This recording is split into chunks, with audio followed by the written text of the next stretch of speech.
All right, guys, what's up? Crypto Shout. Thanks for joining me. Guys, today I'm really excited to talk to you about some of these topics because if you're with me,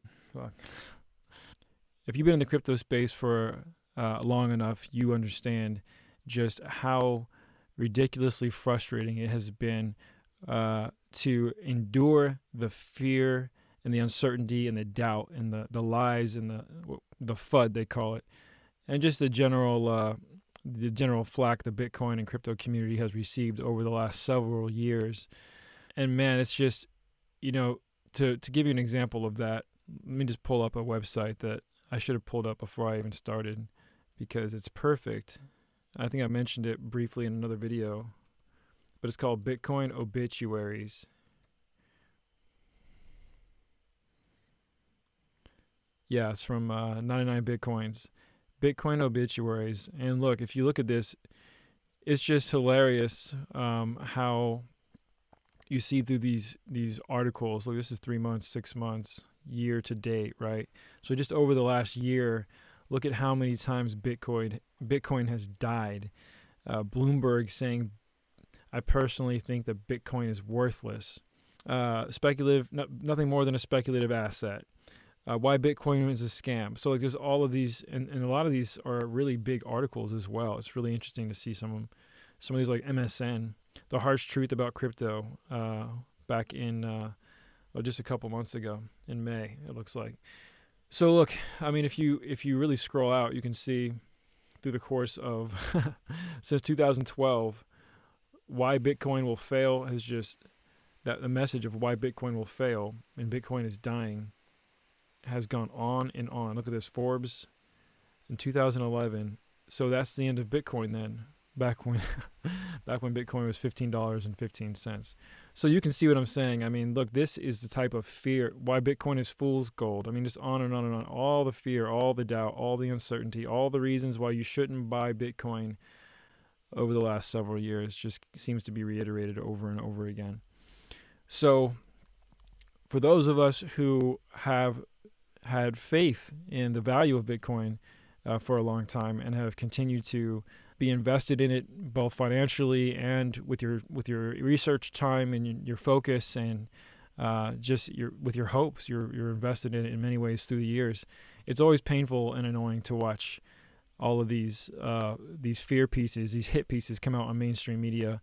And we've come to get accustomed to it, and I think most people in this community understand that there's a tendency for some experienced traders to sort of buy the rumor and sell the news, so to speak. Which means if there's a rumor that something good is coming for Bitcoin, then that's a good time to buy Bitcoin. But when the news that something good is being announced, that's actually a good time to sell Bitcoin because every time there's a large rally for Bitcoin, there's also a large sell-off as well.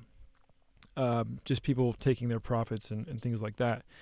But over the course of the last year or two, we've really seen so much institutional money flow into Bitcoin and cryptocurrencies in general that we really have a new level of support that's unprecedented. And that's exactly what I want to talk to you about today. I want to talk to you a little bit about that support and how it's funny to me to watch this fear and doubt sort of flip over on its head now as the mainstream narrative sort of embraces Bitcoin's success as it sort of pumps up. Before I do that, let me go ahead and just remind you, if this is your first time watching, please don't forget to subscribe by clicking the subscribe icon below and clicking the bell icon as well, so you'll get notified the next time I post. And if you're interested in any of the topics mentioned here, please do me a favor and comment below. I really appreciate y'all's input, and I love to engage and answer questions when possible. So as I dive in first, as I'm speaking here, this is a situation for Bitcoin right now as we're talking. I'm getting balance refinance requests from Celsius Network. By the way, awesome network. Links in description if you have coins you want to hodl and get some good APYs on, specifically Matic, Bitcoin, Ethereum, synthetic network token, Polkadot, stuff like that. Then you might want to check out Celsius. Don't forget to use the link below if you're interested. Get some nice APYs there. And we'll talk about Celsius loans in another video too, which is a very awesome way to borrow money against your assets without actually having to sell your assets, which another topic for another time, but another reason why decentralized finance is blowing up and taking off and why it's such a hot topic right now. But as we speak, Bitcoin sits at $66,276, and I believe I drew this corridor here. I believe that Bitcoin is finally advancing and showing bullish divergence up this corridor. And actually, just yesterday, about an hour before this pop off, I posted on TradingView that that's exactly what it was going to do. And man, I was really happy to see that that's really what it did. So that's the Bitcoin update, moving straight into the real reason we're here, and that is to focus on some incredible anti-FUD is what I'll call it. Anti-FUD. This is the anti-fear. And, it's funny, or I shouldn't say funny. It's a little frustrating, but also sort of satisfying to know that for years and years I've been trying to convince people, friends and family, to take the cryptocurrency space very seriously and the technology and the blockchain technology seriously, and to take this investment seriously to no avail. To no avail for many people. Thankfully, I've had a couple of people join me on my quest, and they've been grateful for it. But just I, like everyone else, was at one point converted to having trust and belief that this is something that's more valuable than gold. Like I said, in my opinion, it's liquid platinum, and it has way more value than actual gold and actual platinum, because it is so liquid, and that's the interesting part about it. So liquid yet so secure, amazing. But moving straight into this, I want to talk about this article from Forbes. Now we have Forbes magazine coming out and announcing that one of these huge influencers, whose name I can't pronounce, but he was previously a senior vice president for AOL, one of the senior executives at Facebook when they first launched off, and the CEO at Social Capital, multi-billionaire, Hamath. I'm not going to try with his last name. I'm not even going to try. But this guy, very well-known, respected a technology and finance guy, he's speaking to Forbes here, and he's historically already been supportive of Bitcoin in the past, so this wasn't too surprising for me. But it is surprising for me to see how much of the information is now being shared by Hamath, and so openly and publicly, as if to tell the public now. Forbes is now telling the public that some of the nation's biggest billionaires way invested in Bitcoin. So billionaire investor Hamath P has revealed he's poured hundreds of millions into Bitcoin and predicts the Bitcoin price will continue to climb as it replaces gold. And that's a huge takeaway point, that Bitcoin will replace gold. I really believe that it will.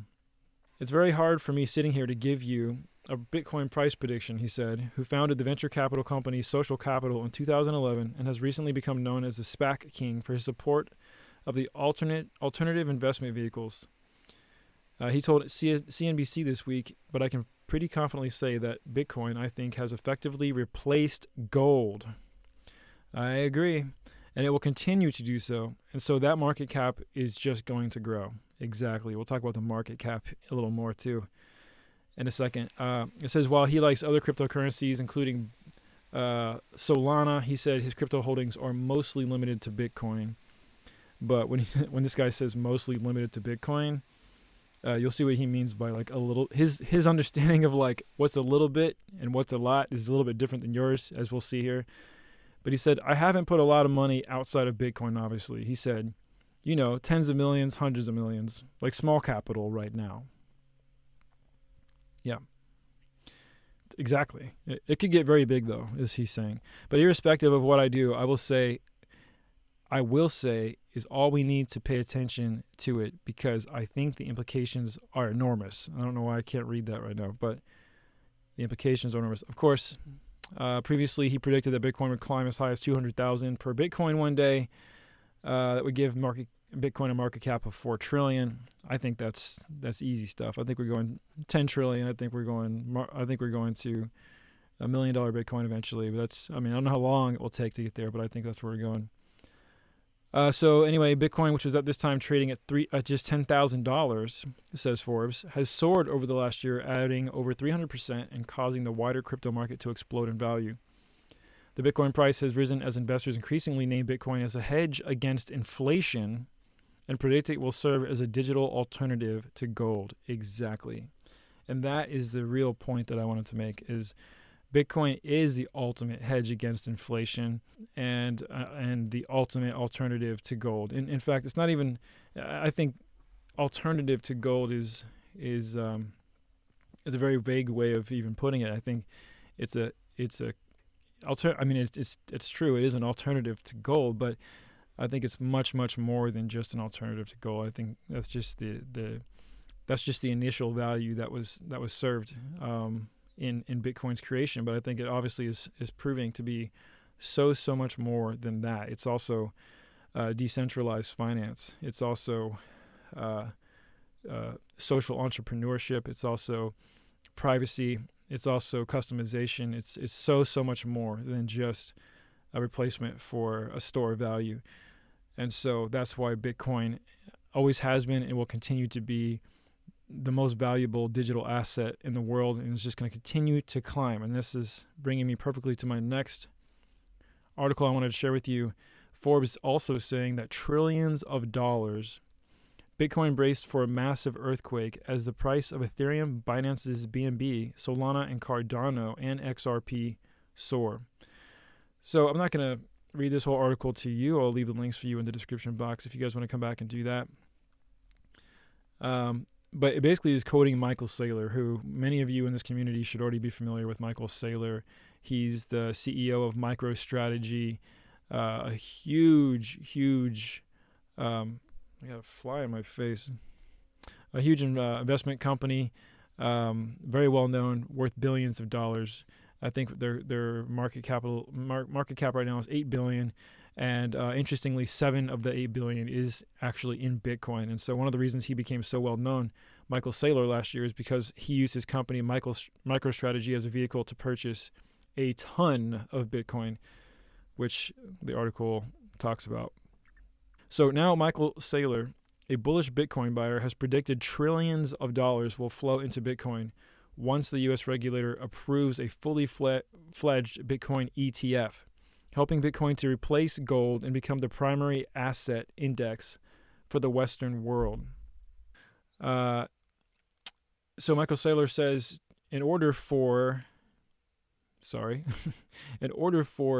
a fully fledged Bitcoin ETF to replace gold and become the primary asset index in the Western world, you need the spot ETF, said Saylor, the chief executive of business intelligence software company MicroStrategy. So I introduced you guys to him. He said, and once these spot ETFs roll, I think you'll see billions, then tens of billions, then hundreds of billions, then trillions of dollars flow into them. And I completely agree. Over the last year, Saylor has pivoted MicroStrategy to a Bitcoin acquisition vehicle, buying more than 110,000 Bitcoins. The value of the company's Bitcoin holdings is around $7 billion, making up almost all of MicroStrategy's $8 billion market capitalization. So Saylor said he expects a U.S.-based spot Bitcoin ETF would act as an institutional on-ramp for investors who want Bitcoin exposure, adding he'll continue buying Bitcoin via MicroStrategy. All right, I'm going to stop right there on that article. I think the point's been made. We're talking about trillions of dollars flowing into the Bitcoin and cryptocurrency space, into that asset class over the next year, 2 years, 3 years, but especially as the U.S. approves all of these ETF options for accredited investors who want to drop a lot of money into this space, but they want to do it with the security precautions that have already been in place through the ETF functions that they're familiar with. They don't want to just go out, sign up for Coinbase accounts, or they don't want to sign up for exchanges on their own and start buying, not knowing what the tax implications are, not knowing what the risks really are. A lot of these investors have a lot of money and they're very savvy and very smart with it, but they're also, some of them are actually slow to move such large amounts of money into this space, and you can't blame them. Plus, they're so diversified. Sometimes it's hard to make their illiquid investments liquid to move into this space as well. So it can take time, even once investors become completely convinced that they want to put most of their capital into the cryptocurrency space. It can still take time for some of them who have hundreds of millions and billions of dollars to shift around the capital and put it where they want it to be for this cryptocurrency future that we're building. So anyway, last thing I want to share is more anti-FUD. Now we're seeing CNBC. So first we have Forbes talking two positive things about Bitcoin and announcing that it's going to be, according to Michael Saylor, at least worth trillions are going to be pouring into it. But now we have CNBC just announcing that Ethereum hits a new all-time high and Bitcoin inches towards record as cryptocurrencies rally. And I showed you guys that earlier as well, right over here. It really is inching towards that record. Here's let's go to the 15-minute real quick since we're here. Look at that. There's the all-time high right there. And we are going to be testing that. Oh, man, very soon. It's going to be fun to see what happens here. But Ethereum, the world's second largest digital coin, surged more than 4% in 24 hours, which is not that crazy. Long story short, if you read through this article, what I think is interesting is that CNBC is even pushing DeFi now, which is fascinating. I've been kind of paying very close attention to the crypto space now for a couple of years, but especially the last 12 months, we'll say. Very close attention the last 12 months, researching, listening, reading, trying to understand all these different technologies and platforms. And I can tell you with certainty that DeFi is very hot right now, and it is the future, one of the main arms of the future of cryptocurrency that are going to be worth a lot of money. It's interesting that CNBC would actually note that, and interestingly as well, they note that there's competition between Ethereum and Solana and Cardano, et cetera. But the latest step in Ethereum's network overhaul arrived last month when an upgrade called Altair went live. Meanwhile, Bitcoin jumped to a new all-time high of nearly 67,000 last month, following the listing of the first U.S. Bitcoin futures exchange-traded fund. Crypto bulls praise the move as another sign of the growing acceptance for digital assets on Wall Street. So again, MSN Money over here talking about the growing acceptance of cryptocurrency assets on Wall Street. And then, really interestingly, it says altcoins or alternative digital currencies, or altcoins for those of us who know what this is really saying, often rally after significant climbs in Bitcoin's price as investors search for returns elsewhere in the market. So I don't know why. I just think it's funny that even such a mainstream platform like this would tell you, hey guys, Bitcoin's the future. DeFi is a good opportunity for you. So so is Solana and ADA and Ethereum. Oh, and altcoins in general tend to surge as well when Bitcoin surges. So I just think that's funny that such a mainstream outlet, which typically we see mainstream outlets just poo-pooing and being very negative and vague about this asset class. Now we're seeing actually very specific, this transition into the mainstream starting to provide very specific information that actually is useful. The question I have for myself and for maybe you as a viewer is, what's going to happen to that buy the rumor, sell the news function that we typically see when mainstream adoption really happens, and when mainstream sources start just telling the truth about what we can expect in the crypto space? Does that buy the rumor, sell the news thing then kind of die as we actually see real news about this asset class and about all these different cryptos and technologies being developed? Are we at a place now where this kind of news actually will help as we see long-term adoption just go nuts now, where, some of these people who have had a really difficult time making this transition are starting to make the transition finally, because their trusted sources are starting to finally adopt it themselves. So anyway, I'd like to hear your comments below. What are your thoughts? Are we going to see a total end to buy the rumor, sell the news? I think just like we're going to see a change. Willy Woo talks about seeing a change in the market cycle, the 4-year market cycle. Michael Saylor's commenting on that too lately. I think that's very possible as well. And these guys are definitely smarter to me than I am in this space. For me, I think just as the market cycles might change because of such tremendous institutional support.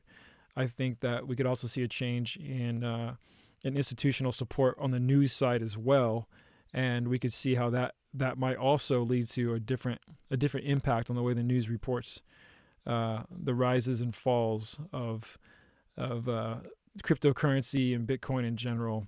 I just wonder if we're going to start seeing that inverse relationship between buy the rumor and sell the news shift. But anyways, I just thought it was important to share some anti-FUD so that you and anyone you guys want to share this with can see that this is the future. We weren't lying. This really is happening. It's not going away. And yeah, a little anti-FUD, faux that ass. Anyway, if you like the content, make sure you subscribe, click the bell, and give me a like and comment below what you want to talk about and what you think is going to happen with this new stuff. Again, you're watching Crypto Shout. Nice talking to you, and I'll catch you later with more updates about all my favorite coins.